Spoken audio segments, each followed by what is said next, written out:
onjengaye akekho ongalinganiswa naye phakathi kwawoThixo kodwa akekho ongalinganiswa naye haleluya isifundo sethu sasifumana kwabaseEfese chapter 2 verse 2 haleluya kwabaseEfese chapter 2 verse 2 phakathi kwawoThixo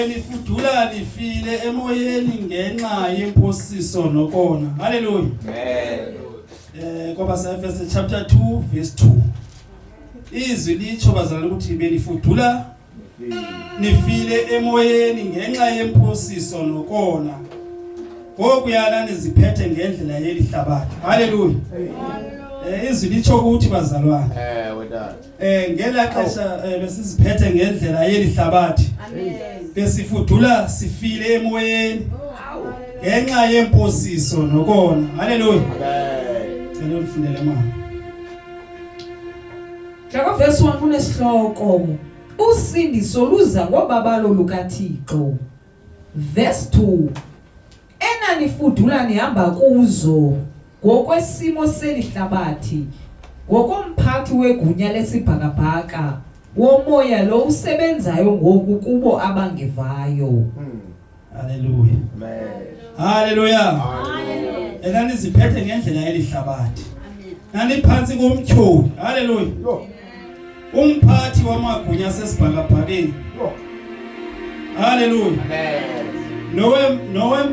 nowempembelelo ezilawula abo bangamthobeliyo uThixo haleluya izwi litsho bazalwane kuthiwa nani phansi komtyholi umphathi wamagunya asesibhakabhakeni nawempembelelo ezilawulwa abo bangamthobeliyo uThixo izinto bezisenzeka bazalwane ngela xesha besifile emoyeni ngenxa yemposiso nokona besiphansi komtyholi haleluya umphathi wamagunya asesibhakabhakeni nasempembelelweni ezilawulwa abo bangamthobeliyo ngela xesha besilawulwa kuba besiphansi kukaSathane haleluya kuba besifile emoyeni ngenxa yokona haleluya ngicela undifundele mama ngokuyana niziphethe ngendlela yelihlabathi nani phansi komtyholi umphathi wamagunya asesibhakabhakeni nowempembelelo ezilawula abo bangamthobeliyo uThixo haleluya itsho ivesi elandelayo verse chapter verse 3 ithi eneneni besinjalo sonke besifudula silawulwa zinkanuko zesimo sethu esidala haleluya silandela nayiphina iminqweno neengcinga zethu haleluya besilandela nayiphina iminqweno neengcinga zethu haleluya ngicela ke sifunde lapha kwabaseEfese chapter 2 siye ku verse 11 apha bazalwane sifuna ukuthi ngela xesha besisesonweni besilawulwa umphathi wobumnyama haleluya kuba besisesonweni kodwa ngoku kufanele sive ngoku kuba kaloku ngoku asisekho sesonweni haleluya ukuba umuntu ophila noKristu uye ngaphakathi uphila njani na haleluya haleluya ngibonga malenkosi amen sawucela ke ku chapter 2 verse 11 Jacob verse 11 kunesihloko sibanye kuKristu verse 11 kaloku yikhumbuleni imeko yenu yangaphambili ngela xesha nani ngabayedeni haleluya kaloku yikhumbuleni imeko yenu yangaphambili amen ngela xesha nani ngabayedeni Besisesolweni ngelaxesha besingabayedini. Haleluya. Amen. Kuthiwa masikhumbuleke imeko yethu yangaphambili. Haleluya. Hallelujah. Kusithiwa ningaba ngalukanga. Ngabo olwaluko. Haleluya. Ulwaluko lomoya engcwele ayilo bazalwane. Yothi ulwaluko olu kuthethwa ngalo. Ithetha ulwaluko lwasemoyeni. Haleluya. Amen. Ngicela ukufuna nifundele le verse. Kwakusithiwa ningabangalukanga ngabo bolwaluko. Lwaluko olo lulusiko nje langaphandle. Haleluya. Kaloku ngelo xesha nanikude kuKristu. Haleluya. Kaloku ngelo xesha nanikude kuKristu naningenabudlelwane nemilowo yakwaSirayeli. Haleluya. Ngela xesha besisesonweni besikude noKristu bazalwane. Haleluya. Ngoku sikuKristu. Xa uKristu ikhona indlela ofanele wenze ngayo xa uKristu. Kuba ngela xesha besifile. Haleluya. Amen. Ngibonga igama lenkosi. Ngicela ku chapter verse 20. Walapha kwaba se-Efese 2 ngicela verse 20. Nani ke nakhelwe phezu kwesiseko sabathunywa nabashumayeli. Haleluya. Nani ke nakhelwe phezu kwesiseko sabathunywa nabashumayeli. Haleluya. Ngela xesha benisesonweni. Haleluya. Benifile. Benilawulwa ngumtyholi. Haleluya. Kodwa ngoku nani nakhelwe phezu kwesiseko sabathunywa nabashumayeli. Anisanje ngakuqala. Haleluya. Ngibonga igama lenkosi. Kodwa ke elona litye lesisiseko uYesu Kristu ngokwakhe. Haleluya. Eli litye lesiseko nakhelwe phezu kwalo uYesu Kristu ngokwakhe. Haleluya. Ngela xesha benisesolweni benilawulwa ngumtyholi.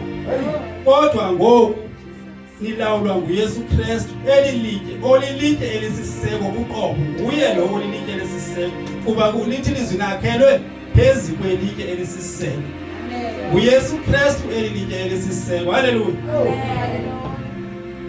Ungoyena usixhasayo isakhiwo xa sisonke. Haleluya. Ungoyena usixhasayo isakhiwo xa sisonke. Haleluya. Ngoba uleli litye yena ngokwakhe. Esi sakhiwo singuye usixhasile yena ngokwakhe. Sesisonke. Haleluya. Haleluya. Ngela xesha ke bazalwane besisesonweni besilawulwa ngumtyholi. Ngoku siphantsi kwaYesu Kristu. uYesu Kristu osikhuseleyo osixhasileyo. Haleluya. Ukuze sikhule sibe yindlu engcwele yenkosi. Haleluya.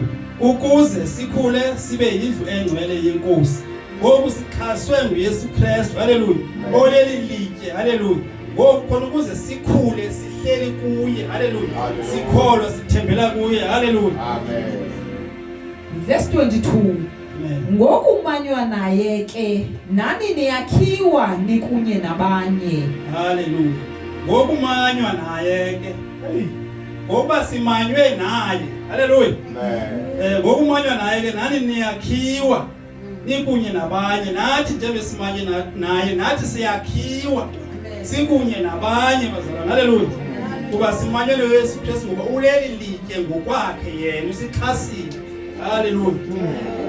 Ukuze nibe sisakhiwo ahlala kuso uThixo ngomoya. Ukuze abe sisakhiwo. Haleluya. Ukuze nibe sisakhiwo ahlala kuso uThixo ngomoya. Haleluya. Ngokumanywa naye ke nani niyakhiwa nikunye nabanye. Haleluya. Kuba simanywe noYesu Kristu nathi siyakhiwa bazalwane. Haleluya. Sikunye nabanye. Haleluya. Ukuze sibe sisakhiwo ahlala kuso uThixo ngomoya. Haleluya. Malibonga igama lenkosi. Besisesonweni. Haleluya. Silawulwa ngumtyholi. Ngoku uYesu Kristu. Haleluya. Osisakhiwo esililitye. Haleluya. Eli litye alilo yena ngokwakhe. Haleluya. Usixhasileke bazalwane. Haleluya. Esi sakhiwo ahlala kuso uThixo ngumoya oyingcwele. So bazalwane kufanele sihlale sithembele kuYesu Kristu. Haleluya. Ndizabulela ke bazalwane uThixo eli lizwi kuba kuthethe yena bazalwane. Ngalebiya namhlanje ngelihle igama lenkosi Yesu Kristu.